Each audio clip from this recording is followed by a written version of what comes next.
All right, in this lesson, we're going to talk about template tags.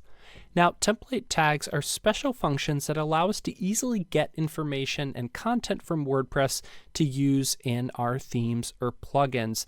Usually, though, we're using them in our themes. Now, here are a few examples of the many different template tags that are available.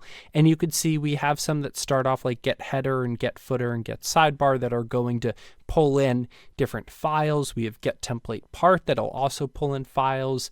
WP login form displays a login form. Blog info will give you all sorts of info about your site, like the URL, the name, the description, the title, get the title, the content.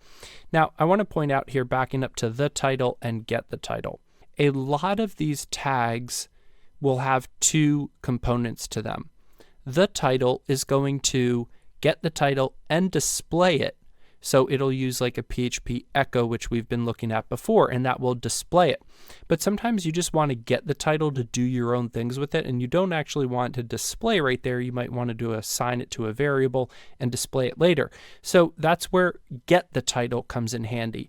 And for the content, the author, and these sort of things, we will often have a get the content or get the author type scenario as well, because sometimes you want to display it, sometimes you just want the raw data.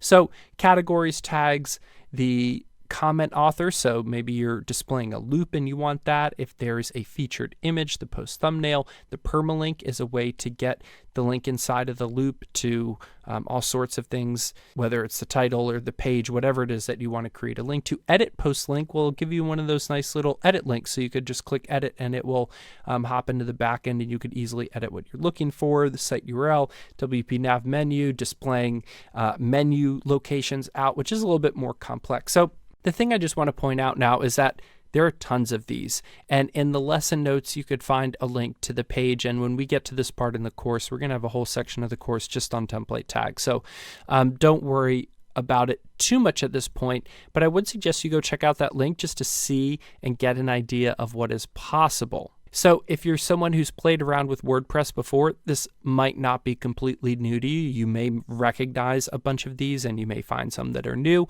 And depending on your level, you may be able to get through the next practice exercise on your own, or you may need some help with it. But what we're going to do is we're going to start with a basic loop that doesn't have much in it. And then you could just go crazy with any sort of template tag you could figure out how to use trying to apply it. So that's what we'll look at in the next lesson.